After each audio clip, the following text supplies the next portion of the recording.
Pleasure talking to you again. How you doing, man? I'm good. How you doing?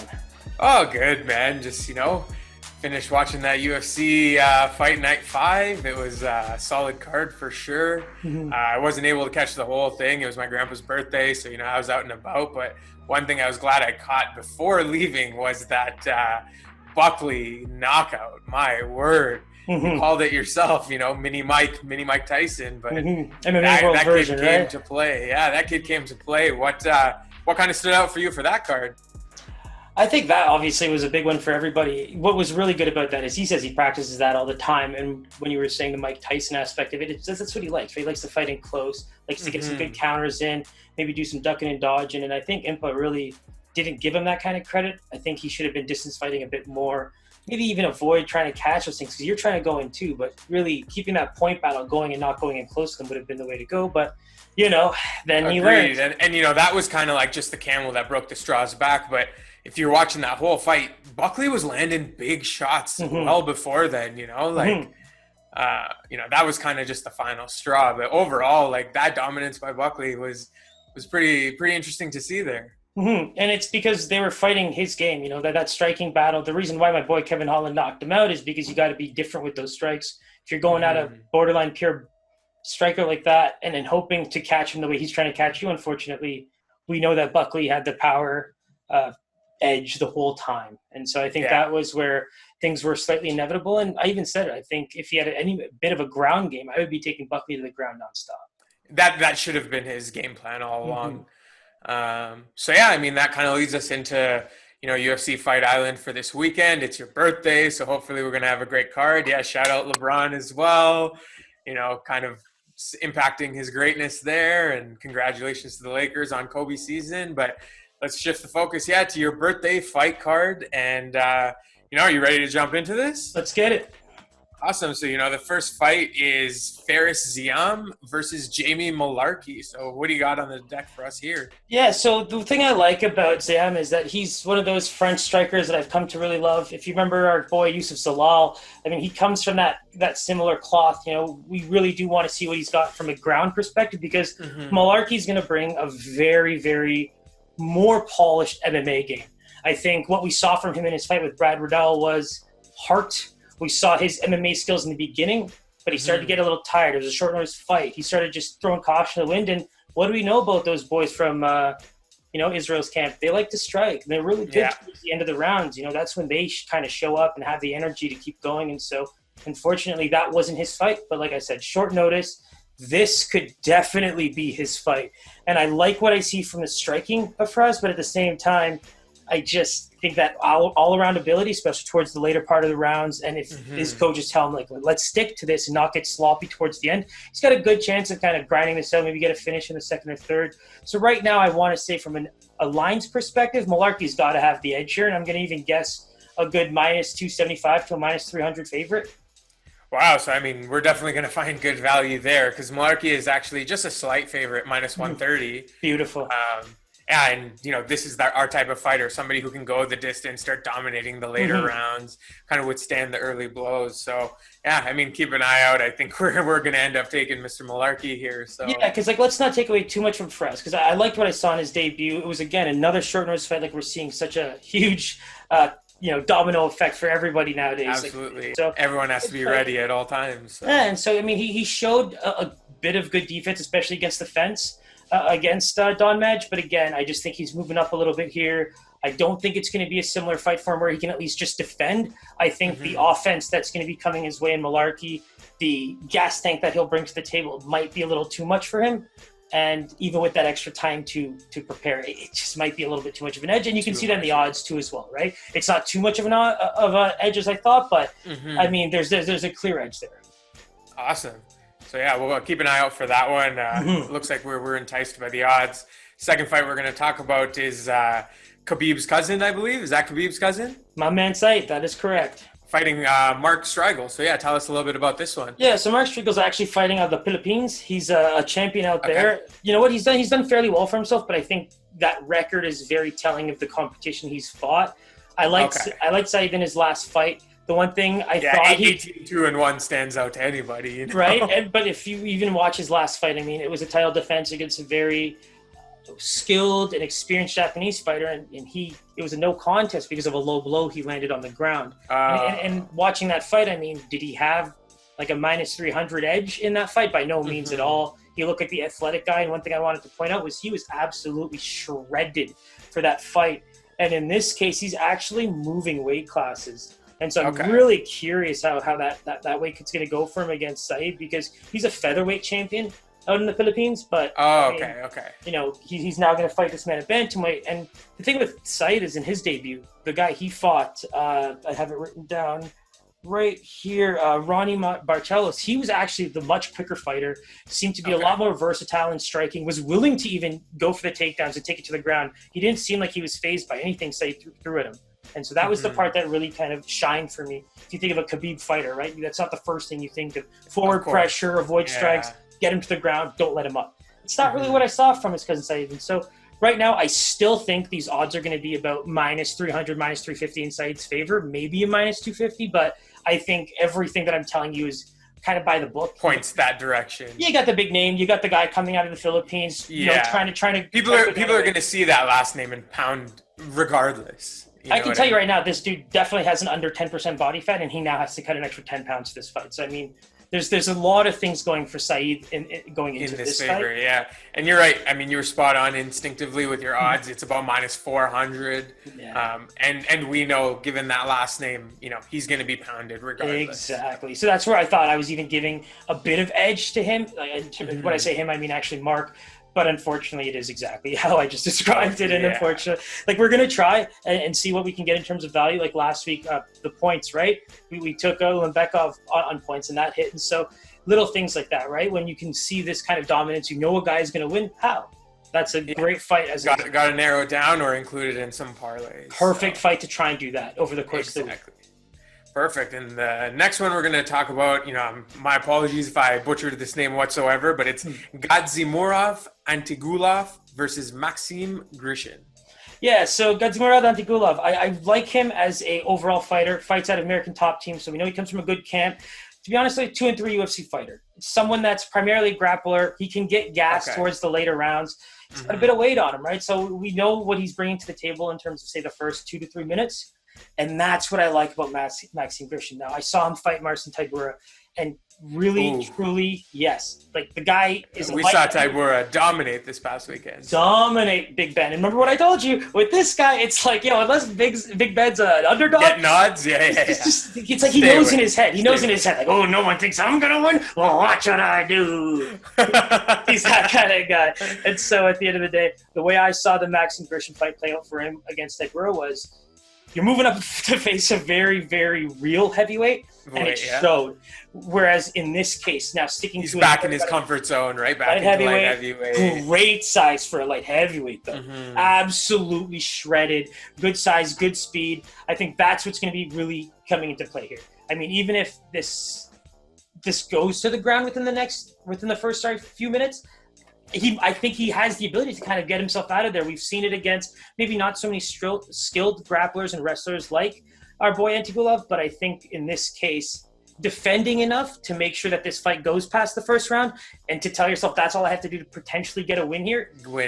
Is a very good game plan to at least play it round by round and keeping your eye on and getting those legs away from him, all those types of things. I think he has the capability. So when I'm looking at the odds, I don't think that the Russian aspect, the American Top Team aspect, the experience aspect is going to play enough into Antigulov's favor. And I think you might even see Maxim Grishin here come in as a favorite.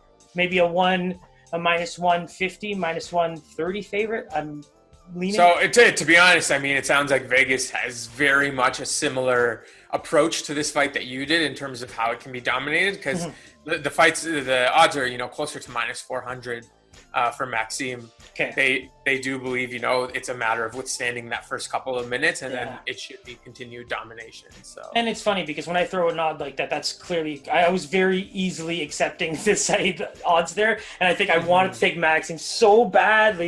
You're hoping for a little. I'm throwing something where I know it's going to be a 200-300, but at the same time you're like, hey, give me this American Top Team UFC like edge on this guy. Nah, nobody believes it. It's not going to happen. So move on from that one, right? But yeah, I mean, but we might be then looking at a Maxime and Sade parlay, right? I also love the finish here. Okay. Like, let's not even talk about finish, but like, let's go with under. I just think that if he loses the fight, he's going to lose it early, and it's going to probably be to a grappling finish. If it's going later, I mean, I could see Antigulov getting totally beat up tired, yeah. By the third round, he's not showing much, right? Yeah, these are the kind of guys that get kind of tapped out of pure exhaustion, because if a guy who's able to come at you in the third round for the last 2-3 minutes and just pound your face in, and you're barely able to keep your hands up, I mean, the ref's going to stop it regardless. Yeah, you're not out. You're just out of breath. No, you're not showing anything. You're not showing anything to continue the fight. Exactly. So. That's the way I feel about that one, and I think there's a lot of value to kind of dig deep as the week plays out. Absolutely. So keep it locked for that one. The next one we got upcoming is Jun Yong Park versus Mr. John Phillips here. And it's funny because I was excited to talk to you about this one only because of this concept. You know why you have those fights where people don't really look forward to them, or it's this guy that kind of does the same thing and he's been doing the same thing for like 10 years. You're like, let's see if anything happens. People don't get excited about this. But, no, these are your snack breaks, But these are also the ones where two guys who just seem to have like chin for days go in and play Rock'em Sock'em Robots. Interesting. See who drops first. So that's what I kind of want to get into here just quickly, because I don't want to spend too much time on this fight, but we got John Phillips. He's the Welsh style, old school style, knockout seeker. And he's proven that he can do it, but he just hasn't fought that much. And I like the guys he's faced. Like, he has fought tough competition, but 1-4 in his last 5 and only fought 3 times since 2018. Like, these are not things that I like to take to the bank. No. And competition has been kind of tough for him. So Kevin Holland, I always mention him because that's my boy. Of course. Charles Bird and Jack Marshman are respectable losses. But now I'm looking at Park here. 1-1 in the UFC, right? And we like the way he threw his jab in that last fight. The only thing I felt like he was kind of playing against there was Anthony Hernandez seemed to have answers for a lot of difficult spots. The one thing you'll always appreciate about a guy like Tony Ferguson, right? Why does he keep winning? Because even if he has a chin like that, the moment he gets kind of rocked, he has 4 different things he can probably do to keep himself in the fight if he's still on his feet. So what I really felt like Anthony Hernandez was doing there was he did not see a means to an end striking, because Park really did bring his A game for that. But the moment he started kind of level changing, starting to look for takedowns, beat him up a little bit more in that sense, then he started seeing success. He basically landed a quite, let's not call anything lucky in this game, but the choke itself came from taking a bunch of shots to the face, going for a takedown against the fence, getting that takedown, opportune spot as to where you are on the ground to be the offensive fighter. And so I love that. I love the idea of Park being this guy who can take a punch, coming in there 1-1 UFC. We don't know much about these guys. Let's go with odds. I'm looking at Park here being a favorite, and by much I don't know, but let's go between -150 and -200. Slightly higher, -255.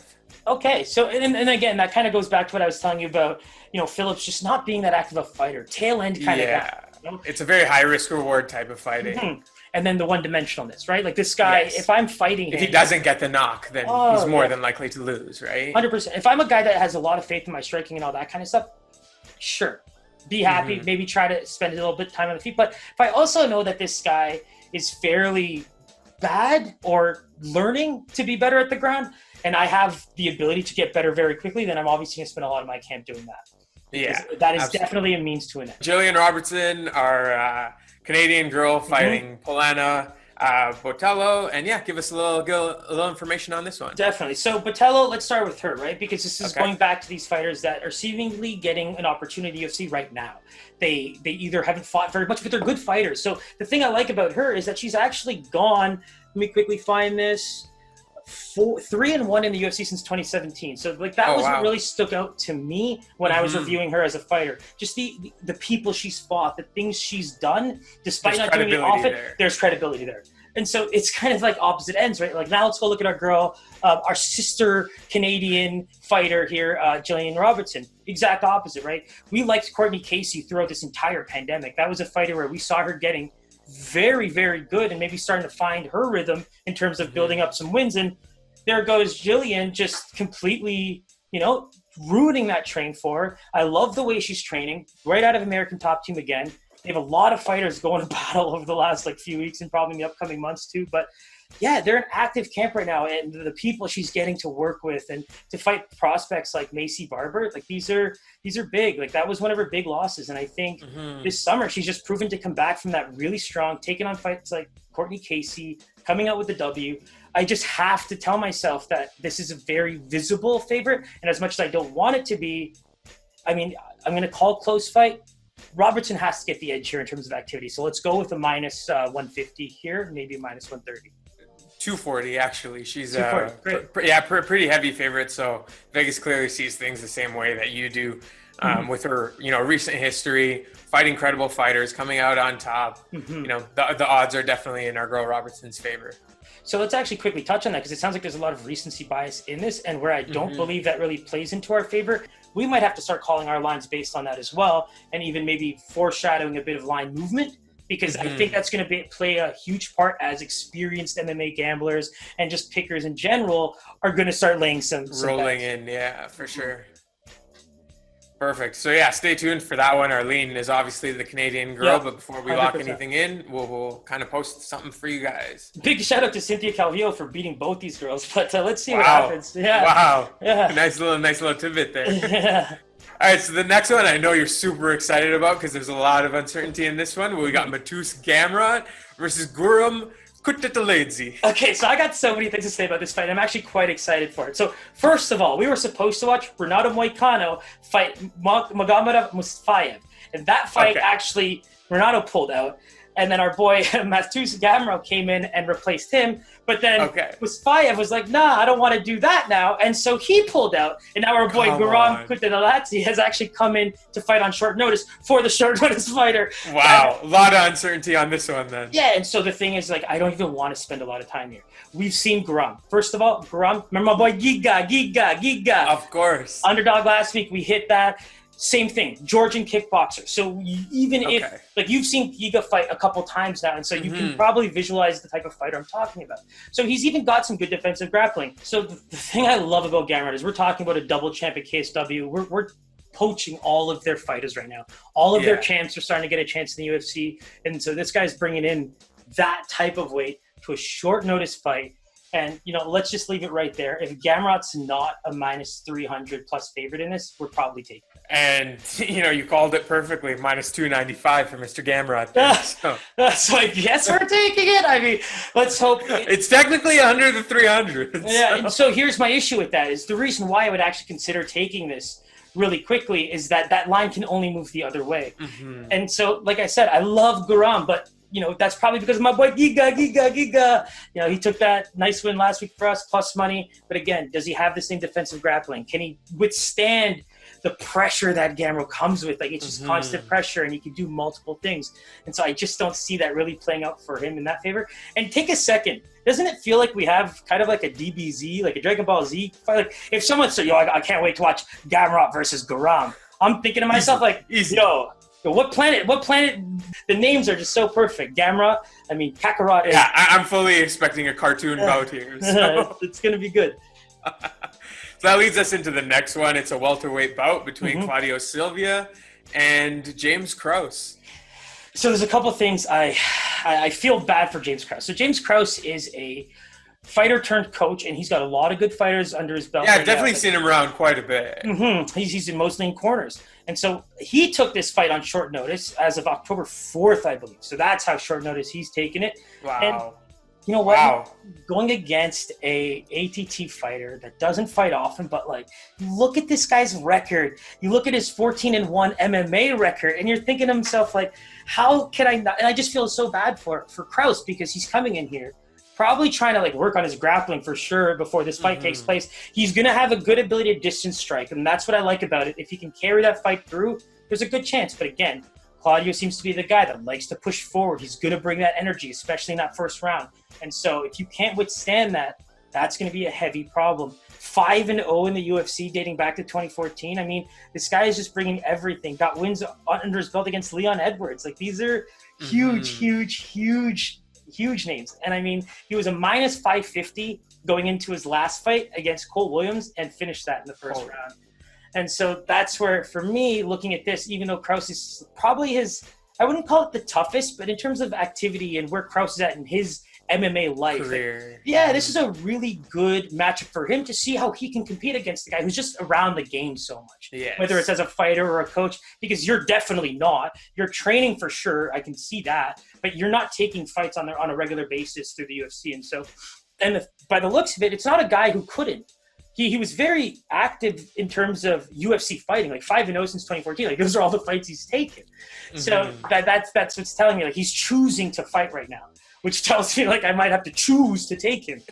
Yeah, and obviously smarts and tactics and all that is going to come into play here when you have a player coach, basically, right? So that and I think that's where the odds kind of lie as well, right? Giving Krause, a slight favorite simply due to that fact that he can be versatile and knows kind of what he needs to do to alter his game. Exactly. Because we can quickly touch on the guys that he's even fought, right? We got guys like Cerrone. Those like losses to Cerrone, Masvidal. Wow. They're potential like these are like title challengers. Your top dudes, yeah. Yeah, and so we also have Krause cutting to 175. 170. So like these are things that for me, I hate to say it, but I've seen Krause fight. I've not been the biggest believer, and it's because he seems to lose the fights that matter. And in this case, whether it's for a paycheck, whether it's to really show off his abilities to be able to cut the weight, get in there, show what he can do as a distance striker, and maybe take this by a close decision at the end. I mean, that's how he lost his last fight, right? Via split decision. And so that's where I just don't know. And I think I would be leaning in favor of Claudio because you just told me that he's the underdog. And if you ask me, we love the points, right? And I'm not going to lie. Like, I'll be completely honest here and say, if you asked me going into everything I told you right now, from what I saw, I would have actually put him as a very slight favorite. And I'm talking a -120, a -115 type slight favorite. Perfect. Yeah. So I mean, obviously, odds of +160 are going to jump out at us and kind of entice that way. So yeah, keep an eye out for that one. We'll probably sprinkle on the dog there and kind of hope for a nice little upset here. Perfect, because I'm down with that plan. Awesome. And so the next one, man, this is a scary, scary dude here. Thomas Almeida versus Jonathan Martinez. Whew. Tell me a little bit about this, man. And it's crazy because I can't even believe that I'm looking at a fight right now where Thomas Almeida is the older fighter. I feel like I've been watching this guy fight since I was like 12. I mean, he was like 20, you know what I mean? Like he was such a young kid coming into the UFC, and he's the prototypical fighter that everybody, like, let's call... Maybe I won't even call you the casual fan that I'm kind of talking about here, but like those let's drink 12 beers and yell and yell about how badly we want to see people just knock each other out. Knocked, yeah. Those guys love this kid. Guy. Yeah, like this is one of those Brazilian fighters like, oh yeah, we love Brazil. Like those are the guys that they're going to touch on because chin up, fist flying, someone's out. Someone's out. But like, let's even talk about how much he brings to the table, right? In terms of experience. I mean, cheeky 4-0 run till he got knocked out by Cody Garbrandt, and Cody knocks people out. So, I mean, residual effects, potentially. I mean, he's 1-2 ever since.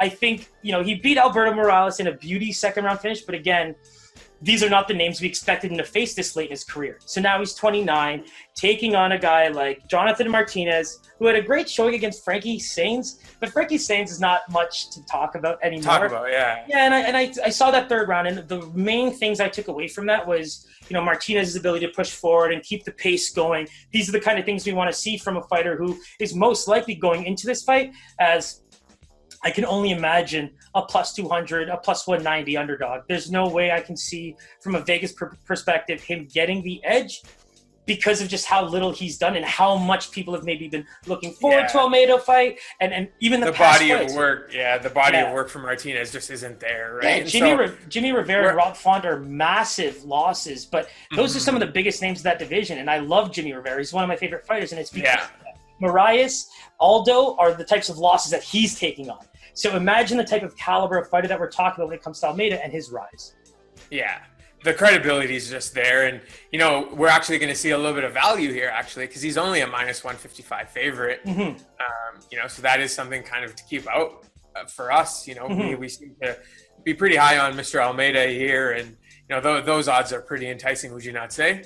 Well, see, the odds I was talking about before were actually revolved around Martinez, because I'm kind of thinking to myself, based on the skill that I saw, there's a reason why this line is so much closer than I thought it was. Because honestly, Almeida's chinny. Like you can't can't ignore that fact. And so Yeah. if this guy's landing clean knees and strikes in the third round, I mean, that's where that juice is coming from. And to be honest, like, I was leaning the other way if Almeida was getting that minus 200, because that's what I said, right?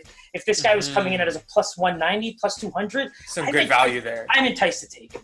Yeah, I mean, but coming in as the favorite, you know, we might need to reevaluate here. Exactly. All right, so stay tuned for that one. Next up, we got Jimmy Crute versus Modestas Bukauskas. Because, hey, yo, smash. Yo, can we just give Pies a round of applause? The names on this card right now are not easy. Tough, man. This one is tough. He's smashing. Okay, so there's a lot of Russians and a lot Koreans on this card, eh? Well, have you noticed? Like, that's what we just said. Like, we're poaching KSW fighters. We're poaching a lot of the Asian fighters. Right to that point. Yeah, because, I mean, let's be honest. It seems like that they can't seem to find the fighters on home soil right now to fill up an entire card every Yeah, I was going to say, and the fact that, you know, the sport is growing so heavily that, you know, it's 15 fights a weekend. You know what I mean? A weekend. Like, that is crazy.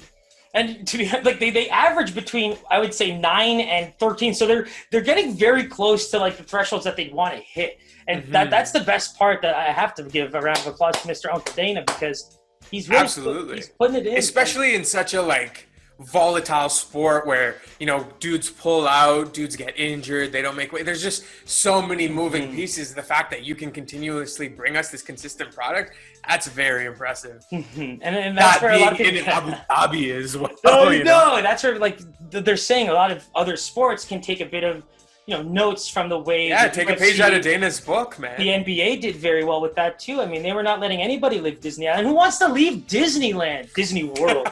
Happiest place on earth, man. Right? Maybe not so much for Jimmy anymore, but great coffee business. He'll be back stronger than ever. So you know, I believe let's move on to the next Jimmy and Jimmy Crute. So these are two really, really great prospects that I wanted to talk about, because Jimmy Crute's an English fighter. I like the way he brings smarts even at 23, 24 years old. He looks like a smart fighter, and they're always looking for the most opportunistic time to either go for a takedown or keep striking. He even said in his post-fight interview in his last fight, the reason why he went, he said he just feel that this guy wasn't really eating those punches, and he just felt like it was a smarter game plan, just go for the feet. And that's him thinking on his feet in the octagon. Those are great signs from a guy who's not even 25 years old yet. Now, that's massive. Yeah, and what I love about MODESTAS is that in the last fight, I don't know if you can remember this, but this was actually very memorable for me. We took him. I can't remember if we took him, and I actually saw the guy that he beat. He knocked him out towards the end of the round with elbows. So the guy was going for a takedown, and he just kept giving him these elbows. Yeah. And the round ended, and this guy couldn't stand up. And the ref was like, hey, round's over. Those were clean. What are you doing? And he's like trying to move. All of a sudden, his corner, I don't know if I want to call his corner idiots. I don't know if I want to call him kind of dumb for trying to go backwards like that. Like, there's a lot of things there that if you listen to Paul Felder's reaction, he's like, you know, that's happens. Like, their corner just came and opened the door. So he even gave himself an excuse to get out of there. But, you know, this guy flew right out of the door. His training camp, or his coaches came into the octagon. And the ref's like, no, this match is done. Get out of here. Yeah, and so that's kind of where I like. They both got size. They both got striking. Bukauskas showed good leg kicks, body kicks. Like, these are the things I like from bigger fighters, because it's just guys down. Completely.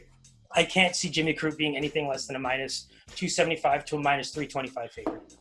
Very close, minus 350. Yeah, cool. I was hoping for a bit more because, you know, like we said, if we see these guys that are under minus 300s and we could parlay them, like, those are the guys we're taking. I love Jimmy Crute in this, but now you're also telling me that there is some of that value. I thought MODESTAS would be a lot more aggressive in his UFC fights, but it looks like he actually switched that gameplay up as he got into the higher ranks and became a bit more responsible, because I didn't see too much of the pushing forward. And frankly, if you're not pushing forward against, you know, some of the fights that he's had in the past, Crute's going to eat you up. He's going to expose that for sure. And that's where I think, you know, there's just too much riding on it for him. And his only loss is coming to Misha Serkinov, who was actually a potential title challenger at one point in his career. So these are things that we're going to obviously look and be like, yeah, minus 350. You know, we weren't far off. It makes sense.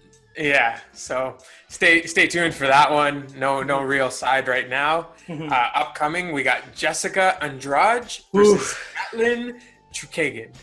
Yeah, Katlyn Chookagian. So what I love about her, I love her ability to just go the whole time. She does not let up. Just has a motor, eh? Yeah, in her last fight, she actually landed her first takedown ever. And some of the fights that she's been in, you can really take in what she's saying in terms of, yeah, this was like the first time I really took the time to focus on my grappling and training camp, and I landed my first takedown, so that means it's going really well. And I'm thinking to myself, like, man, you've got a long time in this game without having to learn that stuff. And against Andrade, that's a big deal, because the way I see it, if you can't knock out Andrade, that's a definition of a pit bull. Like, she's coming at you, heavy-footed, heavy-handed, just the whole time. And Katlyn's got good defensive striking. She's going to be able to stand with her. But what I'm very curious about is how easily she can deal with Andrade being on top. Andrade trying to actually the flurry. Yeah, the flurry. Yes, because the grappling in this case is just you telling us that was your first time against, Antonina Shevchenko. That's a problem for me. And it's so funny because, just to give you a quick little, I think this is the second best female fighter on the planet. Valentina Shevchenko. Valentina Shevchenko, second best female fighter on the planet. That was her previous loss, and she ended up fighting Antonina Shevchenko, who is her sister, and got the first takedown ever and finished her all that beauty. It was... Jeez. Would not want to be an older brother in that family. Yeah, could you imagine, right? And so I like that. But I'm leaning on Andrade in this fight. We're talking Zhang Weili, current champion, only person to ever actually knock her out. She's been submitted a couple times, but Rose knocked her out with a suplex and then lost her in split decision. Like, these are fighters that are the top of the food chain. And so can Katlyn handle that, being the second fight after she landed her first takedown? I just don't think so. And based on what you're saying with versatility, things you have in your arsenal, things like that, it just seems like Jessica has the edge there. And I'm hoping she's under minus 300. That's my hope here. To be honest, this is pretty close to a pick, so I think this is going to be one of our stronger plays, it seems, because based on the breakdown of it, the edge definitely goes to Jessica here. And it's only because of just that ferocity. I think the smarter fighter is going to be Katlyn, but at the same time, will she be able to withstand it, right? This is a new level. And the last time she faced championship caliber fighter, which would be Valentina, didn't go out so well. So. All right, and then moving on into our co-main event, the first one we got is Ciryl Gane versus Ante Delija. And you know what I love about this fight? Think back to what we just saw in our prelims last week with the Nascimento fight. Remember, we got knocked out by our boy Christakis?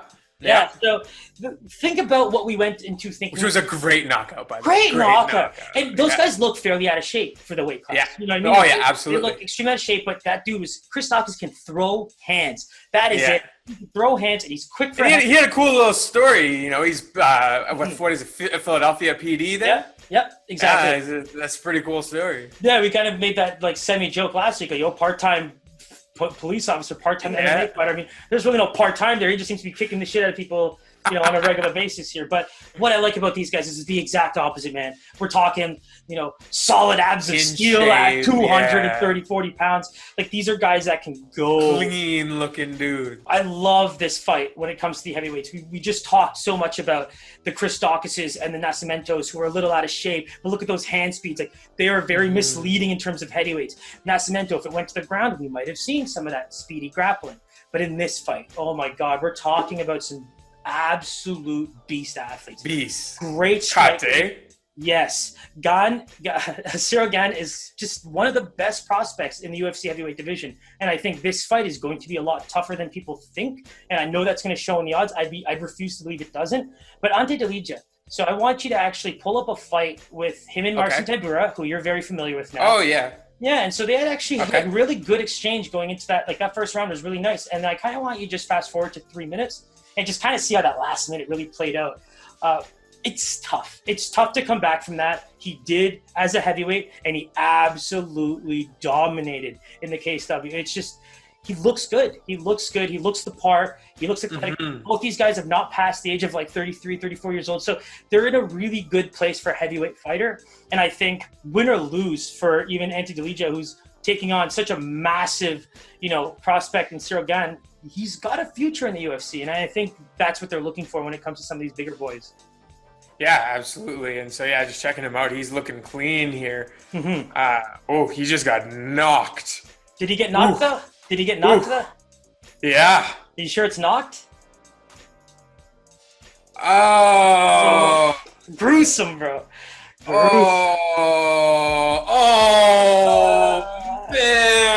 I'm not even watching. But I can visualize that tibia snapping. And I'm like, oh no! I need to pause this. That was tough. Yeah, that one's tough. So Cyril Gane going into this. He's faced some adversity to come back, eh? Yeah, bro. And so to say the least. Going back to Gane, like 6-0 UFC fighter, like he's looked the part.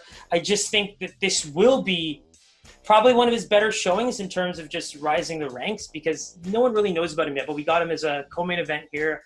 It's a perfect stage for him. He's shown really good submissions. He's shown good striking, footwork. Like, this is everything we want to see from a top prospect when it comes to a heavyweight. Now, Francis Ngannou, Cyril Gane, like a different story, but these guys got height, they got weight, they got speed, they got strikes. This first round, it might be the best first round on the entire card. Ooh, so what you're saying is we're looking at an under here. I think there's a good chance this goes under, without question. Okay. That's my number one bet in this fight. And the only reason I would consider going the other way, because I think Gane could easily be one of the best favorites on this card, but there's so many minus 300. You've already seen that. Maybe that's not the case, but he definitely To be honest, this is a minus 600. Oh, so he must be the so I called it. Yeah, so I knew that.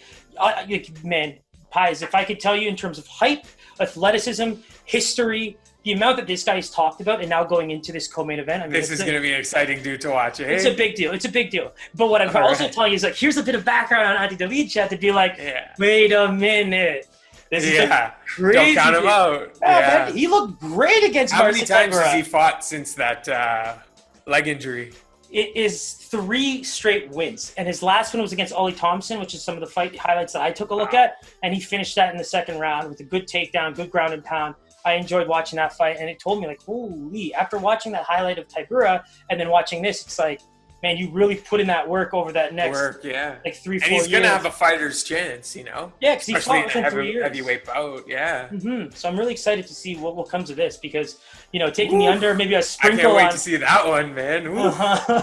Sprinkle on him, You never know. All right, and that leads us into the main event. I know you're super excited about this one. Okay, take a breather. Zombie. Spooky breathe. Mr. Ortega here. Give it to us here, Spooky. Give it to us. Spooky breathe. Spooky breathe. Spooky breathe. All right, bro. I don't even know how to, this is a birthday present. I can't believe this is a birthday present. Chan Sung Jung is an actual legend to me. Like, this boy, the things I've seen him do, what a human being is willing to do, either for, his own, I guess, fame and your enjoyment. It's just insane. It's insane. He puts his body on the line. He's fought everybody, bro. Anyone in this weight class, he's fought them all. He's fought Aldo. He's fought in peak Aldo. Like, we're talking peak Aldo. Okay, not today's Aldo. No, this dude has been at it for a good decade, dating back to 2011. I'm calling every single fight as a big name. We could probably go through it right now. Like, I'm just actually going to. And that's pretty crazy to only see 5 losses then on his record, with over 20 plus fights fighting all of the best. Yeah, like, let's go through it right now. We'll go from most recent. So he knocked out Frankie Edgar back in December. Wow. Okay. In the first round. And so we'll go back. So Renato Moicano has come up a lot in this card as well, right? As a person that keeps getting replaced. Knocked him out in the first round as well, going back to June of last year. So then Yair Rodriguez. So this is something I want to actually get you to watch. Pull up the Yair Rodriguez Chan Sung Jung fight and just fast forward towards the end of the highlight video. There's one on there that's really good. And I just want you to see how he lost that fight and at what point. It's phenomenal. So I'm just going to keep going down this list. So Yair Rodriguez lost in the 5th round. I'm not going to tell anything else, so you'll get to watch it. Prior to that, Dennis Bermudez. Aldo, that was a win. Aldo lost. Then he beats Dustin Poirier, Mark Hominick, and Leonard Garcia. Leonard Garcia, that fight might be one of my most favorite fights of all time. And these two guys absolutely go crazy in that one. And so let's be a little bit less of a fan. Oh, man. What kind of knockout is that? Yeah. An uppercut elbow? Yeah, bro. Check the time, homie. Check the time. 4:59 is the time on that. Yeah. Oh man. Considered one of the best finishes of all time, Yeah. just based on how that fight went. Like that's a fight that I plan on watching this week to get myself pumped up, because I was actually working very heavily at that point, and I remember telling myself there's going to be a perfect time to watch that fight in To full. rewatch this one. Yes, because I watched clips and all that, but things were so busy that I was like, there's going to be a time. Everyone's talking about it. There's going to be a time you're going to get to enjoy this. And here we are, baby. Birthday week. Yair Rodriguez, Chan Sung Jung, let's get it on. And for those of you who know Siraj or don't know Siraj, he's notorious for saving things until the opportune time. This man has not watched the end of Sopranos. He's not watched the end of Sons of Anarchy. It's all waiting for the perfect time. The Wire. So, that's why this story hits home that much more. You even saved a fight to watch till the perfect time. And it came, though. The perfect time came. Like, can you believe it? So let's now get back to our bread and butter here. What I don't like about this fight, and this is a fight I told you, I've already seen the odds because I saw a little bit of it when I was doing some live betting over the weekend. And frankly, I'm totally blown away by the plus 150, plus 162 odds I've been seeing. I was going to say, didn't you already lay this? Yes, I did. I've laid my birthday bet for the day. And so, reason why I just can't agree with this is, do you remember his fight with Max Holloway? Like, I'm going to say this is a fight you definitely watch. Now, remembering the ins and outs of it might not be as easy, but, like, for a guy like me who loves both of those guys, like, those are two top 10 fighters from a personal perspective. Like, just love watching, love who they are as people. I mean, the biggest Raptors fan in MMA is probably Max Holloway, so kudos for that. But, he's never been truly finished in that sense, right? He's 14-1. And they called a doctor stoppage in that going into that round. So, to be honest, this man can take a punch. And so the way I see it is Chan Sung Jung is going to throw. And it's not just like throwing. Like, he's actually fairly skilled. He might make it look like he's just throwing for the win, but but there are tactics behind it. Oh, he can land. The thing is Ortega's got a chin. They have completely forgot about who he is. And I can't believe that, because if you go take a look at the run that he had to get to the title, it's pretty solid. It's one of the better fighters we've had in that division over the last 4 or 5 years. And to be honest, just based on not fighting since the Max Holloway fight, I feel like he's kind of getting a bit of a chip on his shoulder. Chan Sung Jung is one of the biggest household names. He's massive for this whole concept of the Korean fighter who had to go back to Korea to serve his military time and then come back to the UFC. Like, there's a huge storyline behind him. And think about the way I just started this conversation about going off about him and now telling you that I have one of my biggest bets ever riding against him. It just has a lot to do with the fact that I think people have forgotten who Brian Ortega was, and that's where those odds are coming from. If this fight... Yeah, go ahead. Sorry. I was just going to say, kind of what we foreshadow with, line movements and stuff like that. It seems like this is a primed one where, people start remembering about Ortega again. All this, all his highlights and fight clips start coming back up again. We can see those odds tightening for what should be a very close main event, right? I can tell you right now, 2 weekends ago, it was plus 150. During the week last week, it was plus 162. And then going back, the weekend ending and looking as early as this morning, it's a plus 150 again. So you're seeing that notion that, people kept taking Chan Sung Jung even at that price. And then people were like, oh shit, Brian Ortega at a plus 162. Let me reel that back for you real easily. So I caught that plus 162. And so I'm excited for the fight from a fan perspective. And as a Brian Ortega and Chan Sung Jung fan, I just hope the best for both of them. But from a betting perspective, I just can't help but see that the juice there is too much. There's value, value there. In the later rounds, I know that he can take a beating, but he has to avoid those shots early, right? Don't take the beating that Chan Sung Jung wants to give you early. Try to be a little bit more tactful, footwork, takedowns, things like that. Keep him at bay, try to tire him out, because you know that if this fight gets in close, if it goes to the ground, that's your forte. And so taking those really good punches for the first 3 rounds, like, he's not going to pepper you like Max Holloway did. Max Holloway can pepper you with amazing strikes, accurate, exactly where they need to be for 4 rounds, and they're going to hurt and they're going to do damage. But this guy is coming to throw. This guy's coming to knock you out. And if you take... And the fact that you're telling me he has a chin, like 5-round fight, let's go, Yeah, but my whole point for Ortega is don't go into this thinking you can stand with this man for the first 2 rounds and take all of his best punches as you try to get set to take things over in the 3rd, 4th, and 5th rounds. That's the part that really... Have that endurance to get there. the game plan needs to reflect that. Absolutely. Man, you got me really pumped for this card, man. A couple nice co-main events. Amazing It's going to be your birthday card. So, wishing you an early happy birthday. Hopefully we have a great, successful night. I'll let you close off for us here.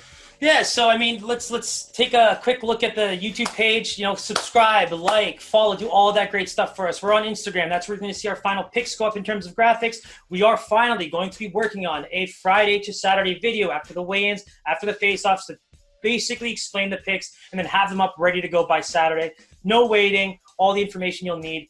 Check us out on Twitter. We're fairly active on there, talking about most sports and some of the other, topics that we're really interested in. Yeah, I'm gonna just kind of feed it up to Price to sign us off, and just go follow, Perfect, go subscribe. Man. Couldn't have said it better myself. But please, guys, hit the subscribe button below. Sign up for us on YouTube, and Siraj, always a pleasure. Love seeing your face, man. You too, my man. Let's get ready for that football weekend too. Peace. Sounds good. Later, guys.